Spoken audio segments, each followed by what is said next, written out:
오늘은 여호와를 시험하지 말라라는 제목으로 여러분과 은혜의 말씀을 나누겠습니다. 자, 우리가 자녀를 키우면서 아이들의 성장을 보는 것은 부모로서 큰 기쁨이 됩니다. 처음에 우리 자녀들이 태어났을 때 3kg 남짓했던 그 자그마한 아이들이 이렇게 육체적으로 성장을 해서 뛰어다니고 또 점프를 하고 또 키도 크고 하는 모습을 볼 때마다 이 하나님의 놀라운 섭리를 우리는 경탄하게 되는 것입니다. 또한 자녀를 키우면서 또 아이들이 이제 각 나이의 기점마다 이렇게 성장해야 되는 부분들이 있는데 그것을 뛰어넘는 아이들을 보면 또 기쁨이 됩니다. 지금 우리 아이들 같은 경우는 이제 기저귀를 떼는 과정들이 있었어요. 조금 움직여봐요. 자, 코 보니까. 자, 그러니까 아이들이 이제 기저귀를 떼야 되는데 찬미는 작년에 이제 기저귀를 잘 떼서 지금은 이제 팬티를 입고도 잘 이제 생활하고 있고 이제 둘째 찬혁이가 문제였죠. 그래서 기저귀를 이제 입히고 생활을 했는데 이제 기저귀를 벗겨 놓으니까 이제 곳곳에다 이제 실수를 하는 거예요. 그러니까 그동안 그것을 가리고 절제하는 것을 모르다 보니까 생기는 족족히 이제 치우러 다녀야 되고 그런 어려움들이 있었죠. 그래서 이 문제도 놓고 기도하게 되더라고요. 하나님, 기저귀를 잘 뗄 수 있게 도와주세요.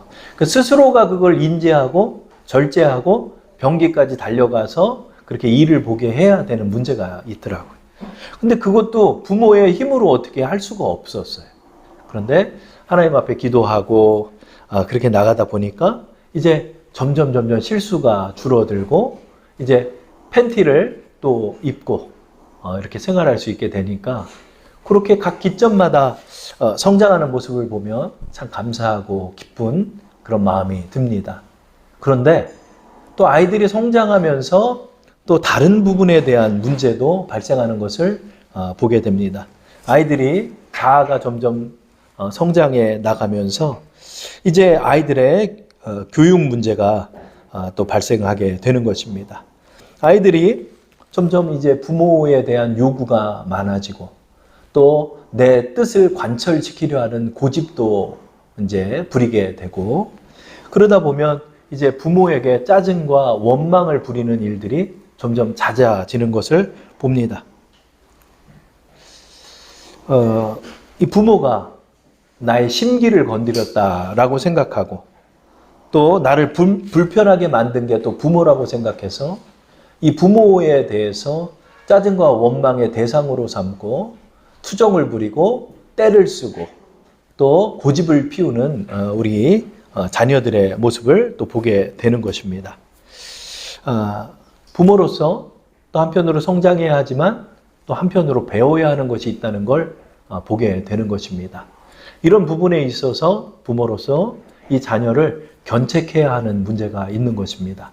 혼도 잘 내야 되고 또 잘 깨닫게 해야 하고 이 아이들로 하여금 새로운 부모에 대한 개념을 갖게 해야 하는 문제가 발생하는 것입니다. 부모는 나를 낳아주신 분이고 공경해야 할 분이고 존경해야 할 분임을 아이들로 하여금 배우고 알게 해야 하는 것입니다. 그래서 아이들의 말에서 이제 그 부모에 대한 높낮이의 개념이 없다 보니까 너가 나한테 밥 줘야지. 너가 뭐야 아빠한테. 너가 아니라 아버지가 밥 주셔야죠. 이렇게 말해야지. 네가 그랬잖아. 말투에 있어서 말의 사용에 있어서도 이 부모의 공경의 개념들을 아이들이 또 배워야 하는 것입니다. 그래서 우리는 주의 말씀을 따라서 아이들을 순종과 또 사랑과 공경과 공손함을 또 배우는 자녀로 우리는 성장시켜야 하는 것입니다. 그러다 보니까 첫 번째로는 아이들이 이 공경의 개념을 배워야 하는 문제가 있음을 부모로서 보게 되는 것입니다. 신앙생활도 이 아이들을 키우면서 굉장히 서로 비슷한 면을 발견하게 됩니다. 우리가 하나님의 놀라운 은혜를 따라서 구원을 받았습니다. 그래서 하나님의 사랑도 알고 하나님의 하늘 아버지 되심을, 영적인 나의 아버지가 되심을 우리는 인지하고 있습니다. 그러나 우리의 살아온 방식과 우리의 자아의 방식에 따라서 하나님도 우리는 그렇게 대할 때가 많다는 것이죠.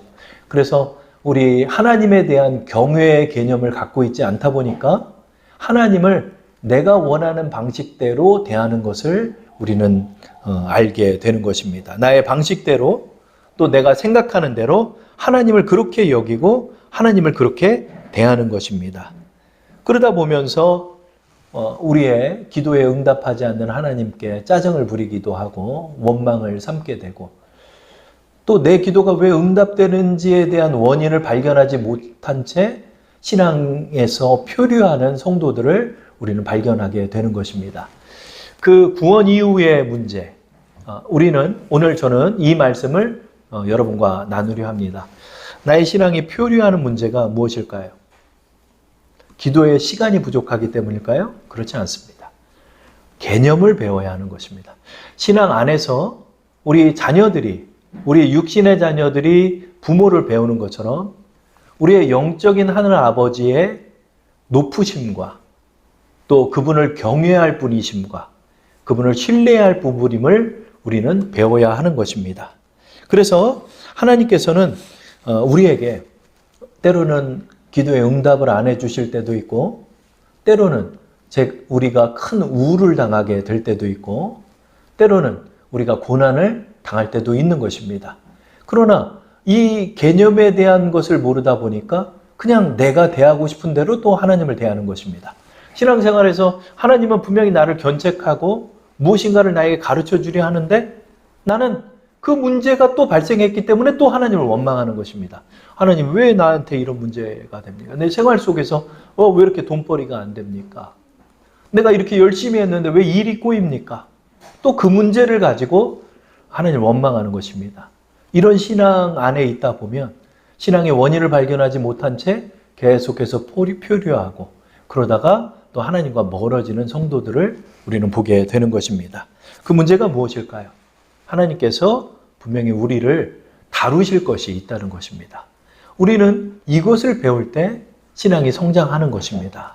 또 하나님을 기쁘시게 할 수 있는 것입니다. 그래서 저는 오늘 하나님께서 지금 우리에게 무엇을 다루시는지, 우리는 어디에 초점을 가져야 하는지에 관해서 여러분과 말씀을 나누려 합니다. 첫 번째로 우리가 하나님에 대해서 잘못 인식하고 우리의 마음에서 이 공경의 문제를 놓치고 나갈 때 하나님을 대하는 자세가 달라지는 것을 우리는 보게 됩니다. 그 첫 번째로는 바로 하나님 앞에 원망과 불평을 하는 모습이 우리 자신에게 점점 많이 발생하는 것을 발견하게 된다는 것입니다. 이 구원 이후의 신앙의 문제에 대해서 우리에게 보여주는 아주 좋은 장면이 있습니다. 그것이 바로 출애굽기의 말씀이죠. 출애굽기는 이스라엘 민족이 모세의 영도 아래서 이집트를 탈출하고 광야 생활을 하는 장면들이 자세히 담겨 있습니다. 이스라엘 민족이 하나님의 놀라운 능력을 따라서 이집트를 탈출했습니다. 그러나 탈출한 이스라엘 민족들이 직면하게 된 것은 사막이었습니다. 사막에서 발생하는 건 당연히 생활의 문제입니다. 이 생활의 문제가 발생했을 때 그들은 하나님을 어떻게 대하는지 우리 한번 살펴보겠습니다. 출애굽기 15장 24절에 곧바로 하나님을 원망하는 그들을 발견하게 됩니다. 제가 읽어보겠습니다. 백성이 모세에게 원망하여 이르되 우리가 무엇을 마실까 하매. 이 생활의 문제는 먹고 마시는 문제이지요. 먹고 마시는 문제가 발생했을 때 곧바로 하나님께 원인을 또 원망을 돌리고 있는 것입니다. 또 생활 속에서 내가 열심히 노력을 했는데 그 일들이 뜻대로 풀리지 않을 때도 우리는 하나님을 원망하게 되는 것입니다. 출애굽기 15장 22절과 23절을 우리 한번 합독해 보겠습니다. 모세가 홍해에서 이스라엘을 인도하며 그들이 나와서 수르 광야로 들어가서 거기서 사흘 길을 걸었으나 물을 얻지 못하고 마라에 이르렀더니 그곳 물이 써서 마시지 못하겠으므로 그 이름을 마라라 하였더라. 아멘. 이번에는 내가 노력을 했습니다. 내가 3일 길을 걸어가지고 물을 찾으려고 노력을 했습니다. 그래서 어렵게 찾은 것이 마라라는 물인데, 물을 먹었더니 물이 너무 써가지고 사람들이 배앓이를 하고 사람들이 쓰러지기 시작합니다. 그러자 곧바로 그들은 또 하나님을 원망하는 것입니다. 내가 이만큼 노력했는데 하나님 왜 나한테 이렇게 안 해줍니까? 내가 이만큼 노력했으면 하나님이 그거 풀어줘야 되는 거 아닙니까? 내가 이만큼 노력하고 이만큼 기도했는데 하나님은 왜 나한테 이런 문제를 쉽게 순적하게 해결하지 않는 것입니까? 우리의 생활의 문제 속에서 하나님께서 내 뜻대로 또 내가 원하는 대로 해주지 않는다고 느꼈을 때 우리는 하나님 앞에 불만이 일어나게 되는 것입니다. 또 원망이 일어나게 되는 것입니다. 일이 뜻대로 풀리지 않을 때도, 내 필요가 채워지지 않을 때도 우리는 하나님을 원망하게 되는 것입니다. 또 내가 바라는 일이 있었습니다. 이번에는 내가 꼭 고기를 먹고 싶었습니다. 이번에는 내가 이것으로는 감사를 못하겠고 그거보다는 내 욕심대로 좀 더 채워주기를 하나님 앞에 원했습니다. 근데 하나님 그걸 들어주지 않는다는 생각이 들었습니다. 그러면 그것도 하나님께 원망을 돌리는 것입니다. 출애굽기 16장 2절과 3절 말씀을 읽어보겠습니다. 이스라엘 자손 온 회중이 그 광야에서 모세와 아론을 원망하여 이스라엘 자손이 그들에게 이르되 우리가 애굽 땅에서 고깃가마 곁에 앉아 있을 때와 떡을 배불리 먹던 때에 여호와의 손에 죽었더라면 좋았을 것을 너희가 이 광야로 우리를 인도해 내어 이 온 회중이 줄여 죽게 하는도다. 아멘. 하나님께서 만나를 주셨습니다. 또 하나님께서 먹을 것을 주셨습니다. 먹을 것을 주셨는데 이번에 고기를 달라고 하는 것입니다. 고기를 주어도 이 땅이 또 싫다고 말합니다. 땅을 주셔도 여기가 불편하다라고 말합니다. 이걸 해줘도 원망해요. 저걸 해줘도 원망해요. 이렇게 해도 때를 쓰고 저렇게 해도 하나님 앞에 때를 쓰고 하나님 앞에 수없는 때를 쓰며 하나님을 원망의 대상으로 삼고 하나님 앞에 불만을 토로하는 기도를 우리는 너무도 수없이 하는 것입니다. 문제가 무엇일까요? 하나님께서 내 기도에 응답하지 않았기 때문이 문제일까요? 아니면 내가 뭐가 문제가 있을까요? 바로 나에게 문제가 있는 것입니다. 하나님은 우리의 전능자이십니다. 하나님께서는 우리의 하늘 아버지 되십니다. 그분의 존재만으로 우리는 여호와 하나님을 경외하고 공경해야 하는 것입니다. 공경할 주는 우리의 신뢰의 대상이 되시는 것입니다. 내 마음속에 하나님을 먼저 공경하는 것입니다. 돈 잘 벌어다 주는 사람, 내 뜻대로 해주는 사람, 내 뜻대로 해주는 아버지가 아니라 하나님 자체가 나의 공경의 대상임을 우리는 배워야 하는 것입니다. 우리는 우리 자신에게 이 공경의 개념과 사랑의 개념이 없음을 모른 채 나의 기도에 응답하지 않은 하나님께 불만을 토로하며 신앙생활을 하는 것입니다. 유사히 너무도 끔찍한 뉴스들이 우리를 마음 아프게 합니다. 사람을 내 돈벌이의 수단으로 여겨서 심지어 가장 결혼을 해가지고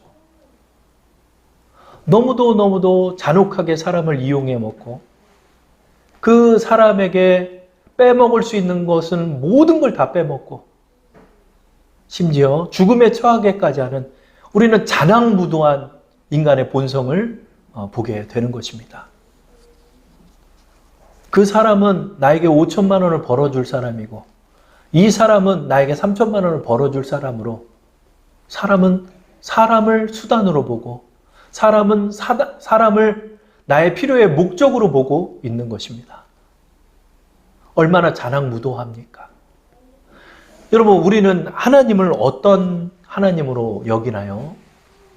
하나님을 내 기도의 창구로 보고 있지 않습니까? 하나님은 언제나 내 옆에 있는 나의 하늘 부모이시기에 나의 필요를 들어주는 나의 요구 대상이며 나의 필요를 채워주는 그런 요구의 대상이 되지 않습니까? 우리는 우리 마음속에 일어나고 있는 이 불만을 통해서 이 마음속에 있는 말로 표현은 하지 않아도 내 마음속에 있는 이 욕구 불만을 통해서 나를 발견해야 하는 것입니다. 나는 지금 하나님을 어떻게 여기는가? 우리는 하늘 아버지 되시는 우리의 아버지 하나님을 우리는 어떻게 대합니까? 이스라엘 민족은 하나님을 지금 이렇게 대하는 것입니다. 너가 내가 원하는 대로 기도했는데 왜 너가 나한테 이것을 들어주지 않냐? 비록 너라는 표현을 쓰지 않았어도 하나님께서는 저 높은 하늘에 계신 경외할 전능자인 하나님으로 여기는 것이 아니라 내 눈높이보다 낮게 하나님을 여기며 내 필요를 채우고 내 용돈을 채워주고 내가 요구하면 요구한 대로 들어주는 하나님으로 우리는 여기고 있는 것입니다. 그러기에 내 마음속에 수없는 불만이 일어나고 원망의 대상으로 하나님을 삼고 있는 것입니다. 그러면 여기에 문제가 무엇일까요? 더 열심히 기도해서 내 기도를 관철시키는 문제가 있는 것입니까? 30일 작정 기도에 문제가 있어야 되는 것입니까? 그렇지 않다는 것입니다. 너는 하나님을 무시하며 하나님을 경외할 대상으로 삼고 있지 않다는데 바로 내 심령에 문제가 있는 것입니다. 우리는 이것을 발견해야 하는 것입니다. 하나님께서 왜 나에게 높은 분이 아닐까요? 나는 왜 하나님보다 더 높아져서 하나님을 그렇게 내 눈 밑으로 내리깔고 하나님을 내 요구의 대상으로만 삼고 있는 것일까요? 우리는 우리 자신을 들여다 보아야 하는 것입니다. 두 번째로 우리가 우리 자신을 들여다볼 수 있는 방법이 있습니다. 그것은 바로 우리가 여호와 하나님을 시험하고 있다는 사실입니다. 아이들을 여러분의 이해를 돕기 위해서 자녀 양육에 관한 말씀을 비유로 말씀하는 것입니다. 자녀를 키우면서 아이들에게 참 웃긴 게 하나 있어요. 그게 뭐냐면 자녀들이 부모의 자식이 됐다는 것이 자신의 권세처럼 여긴다는 거예요. 자녀를 우리가 낳았습니다. 우리가 부모입니다. 당신은 부모이고 나는 당신이 너무나 좋아하는 자녀입니다. 그러니까 나한테 잘해줘야 하는 것입니다. 자녀들은 부모를 그렇게 여길 때가 너무나 많다는 것입니다. 그러다 보니까 자녀가 부모에게 유세를 떠는 장면이 있어요. 그게 뭘까요? 밥 먹을 때 그래요. 밥 먹을 때 한 숟갈 먹어주는 걸 큰 일처럼 여기는 거예요. 한 숟갈만 먹자. 그러면 조건을 또 겁니다. 나한테 리틀 월드를 보여주면 내가 밥을 먹을게. 내가 원하는 반찬을 줘야 내가 먹지. 숟가락을 들고 사모님이 그냥 온 방안을 쫓아다니고 아이들은 밥을 절대 먹지 않습니다. 그러다 한 숟갈을 먹어주면 큰 일을 해준 것처럼 그렇게 아이들을 얼러줘야 하는 문제가 발생하는 것입니다. 우리 신앙에서도 우리가 하나님 앞에 이런 유세를 떠는 것들이 너무나 많다는 것을 발견하게 됩니다. 그게 뭘까요? 믿음의 문제입니다. 우리가 신앙생활을 하며 하나님께서 우리에게 원하는 것이 무엇인지를 우리는 자녀로서 너무 잘 압니다. 그건 뭘까요? 하나님을 믿음의 대상으로 삼고 우리가 믿음을 가지고 살아가시기를 하나님이 원한다는 것을 우리가 알고 있다는 것입니다. 그런데 문제는 결코 믿지 않는 것입니다. 하나님께서 우리를 인도하여 주시고 은혜를 내려주시면 응당간에 당연히 하나님 앞에 감사를 돌리고 하나님을 신뢰하고 믿고 나가야 할진데 믿음은 결코 우리의 마음속에 품지 않으면서 하나님 앞에 유세를 떠는 것입니다.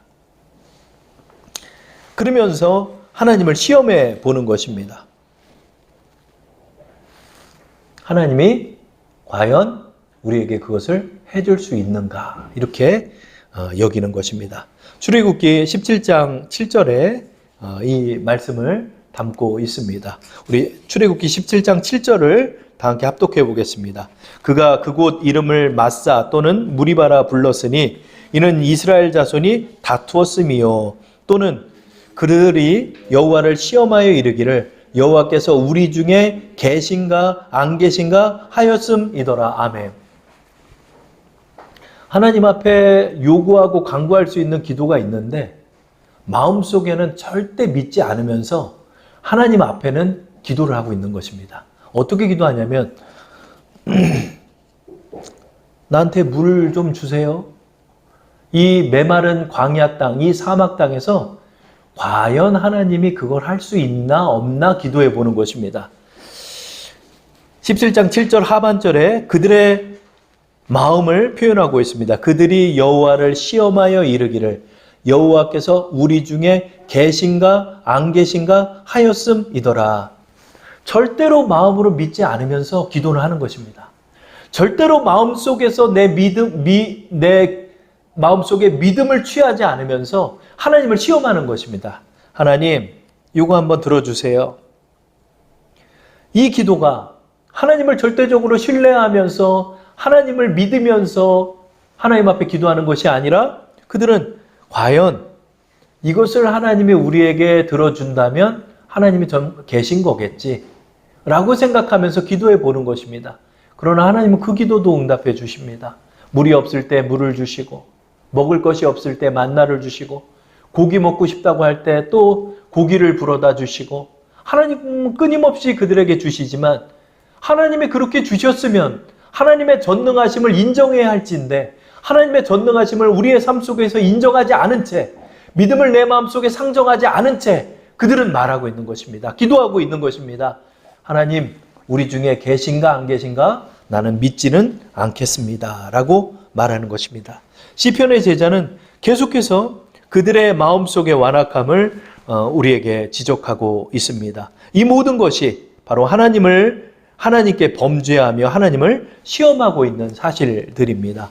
우리 시편 78편 13절에서 17절까지를 우리 한번 합독하시겠습니다. 그가 바다를 갈라 물을 무더기같이 서게 하시고 그들을 지나가게 하셨으며 낮에는 구름으로 밤에는 불빛으로 인도하셨으며 광야에서 반석을 쪼개시고 매우 깊은 곳에서 나오는 물처럼 흡족하게 마시게 하셨으며 또 바위에서 시내를 내사 물이 강같이 흐르게 하셨으나 그들은 계속해서 하나님께 범죄하여 메마른 땅에서 지존자를 배반하였도다. 아멘. 근데 얼마나 완악합니까? 하나님이 기도를 응답하지 않으신 것도 아니고 하나님이 이 광야 땅에서 이스라엘 백성을 돌보지 않은 것도 아닌데 그 정도 되면 마음속에 하나님을 믿는 믿음을 취해야 할진데 마음으로 하나님을 믿지는 않으면서 하나님을 또 시험하고 있는 것입니다. 그래서 이들은 너무도 완악한 마음을 품고 하나님을 그렇게 잔악하게 대하고 있는 것입니다.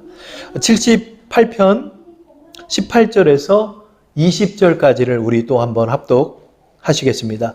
그들이 그들의 탐욕대로 음식을 구하여 그들의 심중에 하나님을 시험하였으며 그뿐 아니라 하나님을 대적하여 말하기를 하나님이 광야에서 식탁을 베푸실 수 있으랴.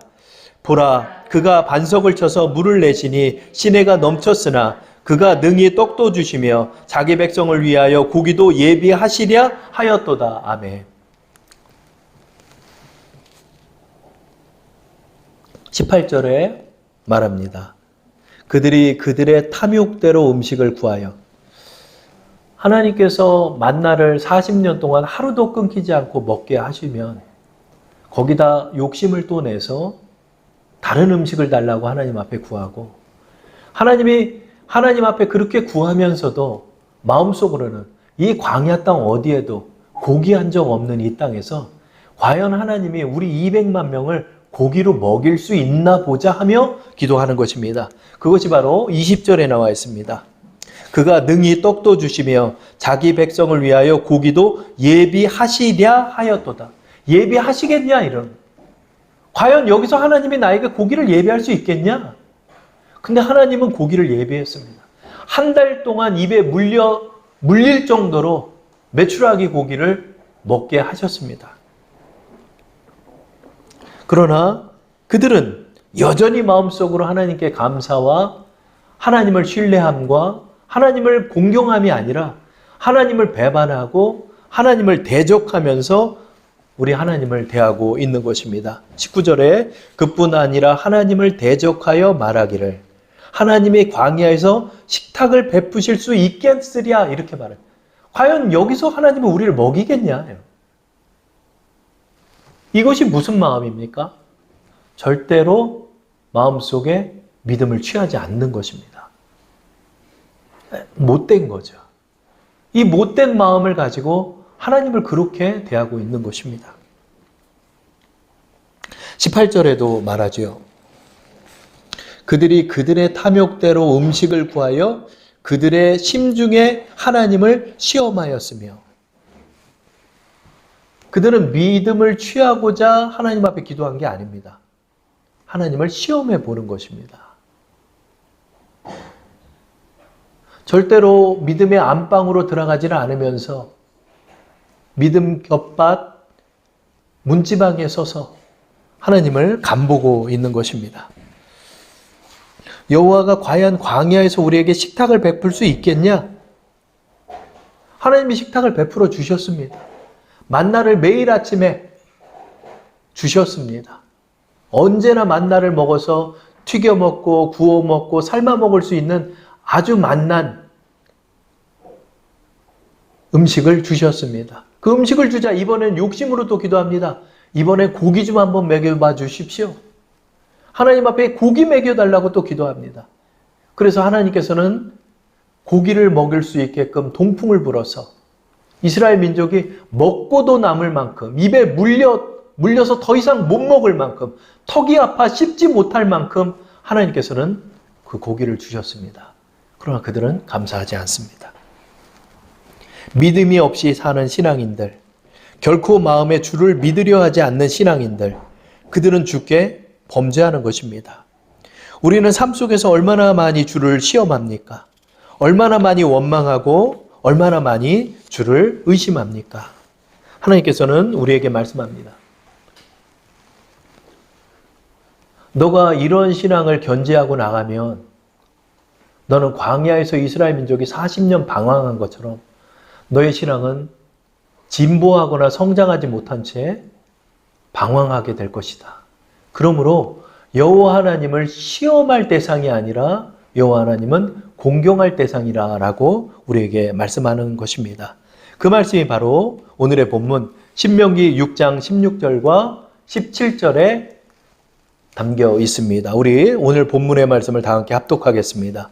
너희가 마사에서 시험한 것 같이 너희의 하나님 여호와를 시험하지 말고 너희의 하나님 여호와께서 너희에게 명하신 명령과 증거와 규례를 삼가 지키며 우리에게 모세께서 명령하십니다.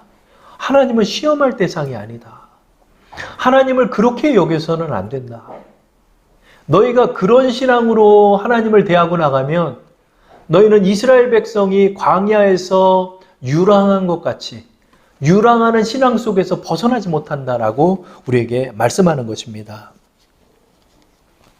우리는 하나님을 경외해야 합니다. 우리는 하나님을 신뢰해야 합니다. 내 기도에 응답 하나 안 하나 보고 나의 원하는 바를 들어주시나 안 들어주시나 보고 끊임없이 욕심으로 기도하고 끊임없이 작정 기도를 하고 그래서 내 뜻대로 하나님을 관철시키려 하고 나의 뜻을 꺾거나 나의 개념을 바꾸거나 하나님을 높여드리거나 내가 하나님 앞에 무릎 꿇고 회개할 문제로 바라보지 않고 이것을 하나님 앞에 관철시키려 하는 신앙인들이 너무나 많은 것입니다. 그들에게는 감사가 사라집니다. 그들에게는 은혜가 사라집니다. 그들에게는 하나님과 동행함이 사라집니다. 이런 신앙 속에서 끊임없이 고집 속에서 신앙생활을 유지하는 이들이 너무도 많은 것입니다. 이것을 한탄하며 시편 78편 40절부터 42절에 이렇게 말씀하고 있습니다. 그들이 광야에서 그에게 반항하며 사막에서 그를 슬프게 함이 몇 번인가. 그들이 돌이켜 하나님을 거듭거듭 시험하며 이스라엘의 거룩하신 이를 노엽게 하였도다. 그들이 그의 권능의 손을 기억하지 아니하며 대적에게서 그들을 구원하신 날도 기억하지 아니하였도다. 아멘. 계속해서 이런 신앙을 유지하고 견지하는 자들에게는 세 번째 모습이 드러납니다. 그것은 바로 하나님 앞에 반항하는 것입니다. 어떤 반항이죠? 교회 안 나와 버립니다. 기도하지 않습니다. 또 목사님이 뭐라고 말을 해도 들으려 하지 않습니다. 왜? 내 뜻대로 해주지 않았으니까. 자신의 뜻을 꺾으려 하지 않습니다. 하나님 앞에 무릎 꿇으려 하지 않습니다. 내가 이만큼 높아졌음을 인정하려 하지 않습니다. 그런데 불만입니다. 왜냐하면 내 기도 응답 안 해주시니까. 계속해서 하나님께서는 하늘 문을 닫으시고 침묵하시고 우리가 기도해도 응답하지 않을 때가 있는 것입니다. 그러면 하나님 앞에 무릎 꿇지 않은 채 그들은 이제 주께 반항하는 마음을 보이는 것입니다. 하나님 왜 내 기도에 응답하지 않습니까? 하나님 왜 내 고집을 꺾지 않습니까? 하나님 왜 내 고집대로 해주지 않습니까? 계속해서 하나님 앞에 살살살살 거짓말하고 하나님 나에게 요구 응답해 주시면 내가 요렇게 할게요. 하나님 앞에 조건을 걸고 하나님과 협상하려 들고 하나님을 그렇게 대하는 것입니다. 그들의 문제가 무엇일까요? 나의 의의를 꺾지 않는 것입니다. 나의 의의가 꺾이지 않으면 하나님께서는 생활 속에서 우리의 의의를 꺾으시는 것입니다. 고집과 견책 속에서 계속된 반복을 일으키는 것이 이스라엘의 신앙이었습니다. 그러나 여러분 저는 신앙 안에서 이 반복된 유랑의 신앙생활을 하는 성도들을 너무도 많이 봅니다. 저도 마찬가지입니다. 저도 하나님 앞에 혼나고 또 끊임없이 또 배우고 그 고집이 조금씩 꺾여져 나가고 그러는 과정에 있습니다. 제가 하나 간증을 드리면 부끄러운 간증이지만 말씀 속에 필요하기 때문에 여러분께 말씀을 드리면 하나님 앞에 반항하는 마음이 또 생기고 또 하나님을 의심하게 되고 낙심에 깊이 빠져 있고 그러나 여전히 내 마음속에는 불만의 마음을 갖고 있어서 왜 이 뜻대로 들어주지 않는 하나님인가에 대한 의구심과 불만을 갖고 있습니다. 그 고집을 꺾지 않고 그렇다고 내 마음속에 믿음도 취하지 않으면서 문지방에 서 있는 것입니다. 그때마다 하나님께서는 우리를 강력하게 인도하십니다. 너가 너의 고집을 꺾고 하나님을 신뢰하는 믿음을 취하고 나가야 한다. 하나님을 경외해야 한다라고 말합니다. 그래도 듣지 않습니다. 저에게 또 어떤 일이 있었냐면 제가 그런 신앙의 방황 속에 있을 때 이게 몇 년 전이죠. 그 신앙의 방황 속에 있을 때 수도꼭지를 이렇게 고치는 일이 있었어요. 수도꼭지가 옆에 새가지고 새 수도꼭지를 사다가 싱크대에 있는 수도꼭지를 갈았어요. 그러니까 아무 일도 아닌 일이었는데 갑자기 그 아파트 관리하시는 분이 문을 두들기더라고요. 문을 열었더니 지금 아랫집에 물이 새가지고 지금 난리가 났다고 그래요. 알고 봤더니 제가 그 수도를 잘 감아서 이걸 했어야 되는데 꽉 감지를 않다 보니까 아주 미세하게 물이 계속해서 떨어진 거예요. 사모님은 잘 알죠. 물이 이렇게 똑똑똑똑 떨어졌어요. 똑똑똑똑 떨어졌는데 그 물이 쌓이니까 밑에는 물바다가 되는 거예요. 만약에 가전이나 다른 비싼 제품들이 있었으면 그것도 전부 다 배상을 해줘야 되는 문제. 덜컥 저한테 다가왔어요. 일종의 사고죠. 그러나 여러분 우리 영적인 신앙인들은 그 사건이 어떤 사건인지를 아는 거예요. 제가 그걸 또 느꼈어요. 아, 하나님, 잘못했습니다. 제가 또 이런 고집을 하나님 앞에 피웠습니다. 하나님 도와주세요.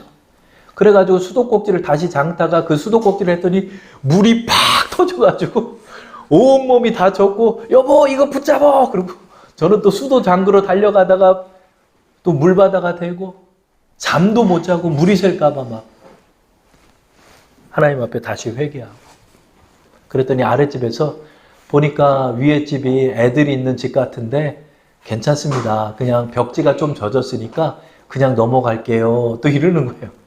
아이고 하나님 감사합니다.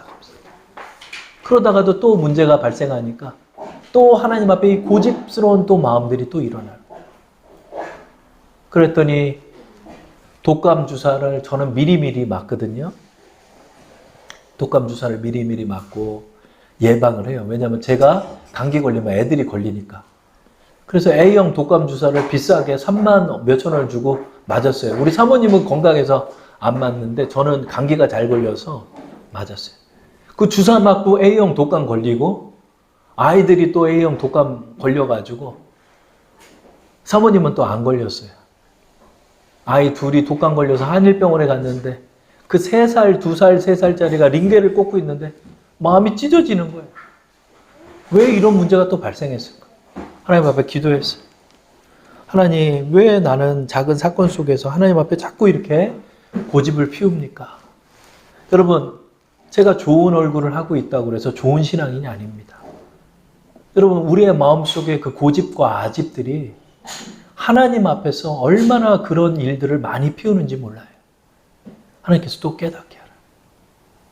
아이들이 다행히 잘 치료를 받고 건강하고 또 A형 독감에 걸렸지만 A형 독감에 대한 면역을 또 갖게 돼서 그 이후로는 그래도 감기에 면역을 가진 아이들이 되어 갔어요. 하나님 저를 용서해 주세요. 하나님 또 잘못했어요.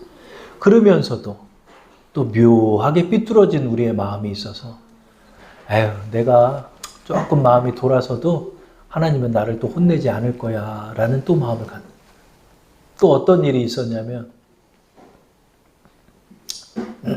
오늘 자고 있는데 갑자기 변기 위에 좌변기 위에 여러분 그 수납함이 있잖아요. 수건도 두고 뭐 치약도 두는 그 수납함이 나무 수납함인데 가만히 있는데 그 수납함이 갑자기 떨어진 거예요. 떨어져가지고 변기가 깨져가지고 물이 또 솟구쳐가지고 저는 또 그 물을 막겠다고 난리가 났어요. 하나님 잘못했습니다. 또 제가 고집을 폈습니다.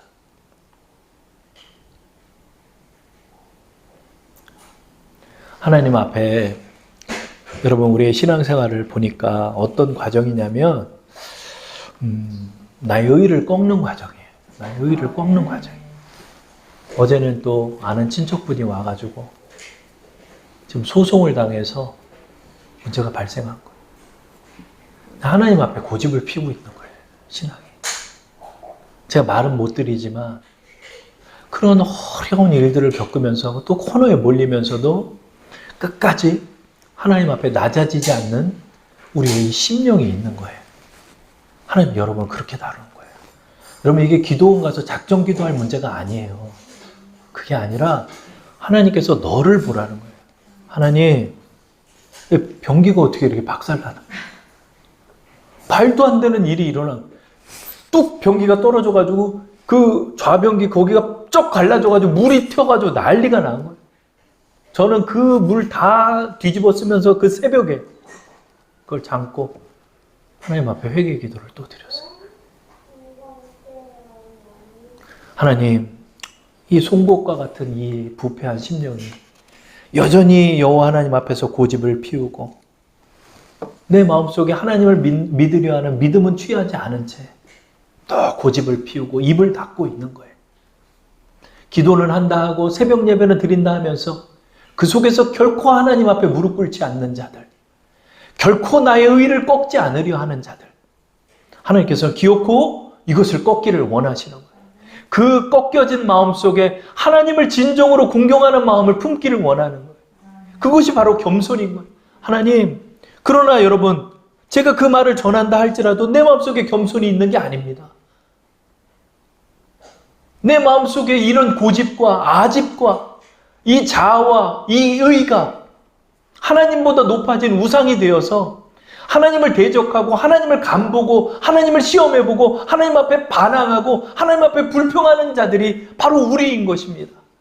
이 비어있는 이 자리 속에서 예배를 참석하지 않고 고집을 부리는 자들, 신앙을 여전히 믿지 않는 자들, 말씀을 10년째 듣지만 결코 그 마음속에 믿음을 취하지 않으려 하는 자들, 하나님께서는 어떻게든 그 고집을 우리의 삶 속에서 꺾으시는 것입니다. 하나님, 꺾여지기 원합니다. 내가 이런 사건을 통해서 하나님 앞에 무릎 꿇기를 원합니다. 그러나 무릎이 꿇어지지 않습니다. 여전히 나의 의는 나를 앞서고 하나님을 앞서고 있고 여전히 나의 고집은 하나님을 앞서고 있습니다. 어찌합니까, 하나님? 이 부패한 이 심령을 어찌합니까, 하나님? 하나님을 내 마음대로 다루려 하는 나의 교묘함과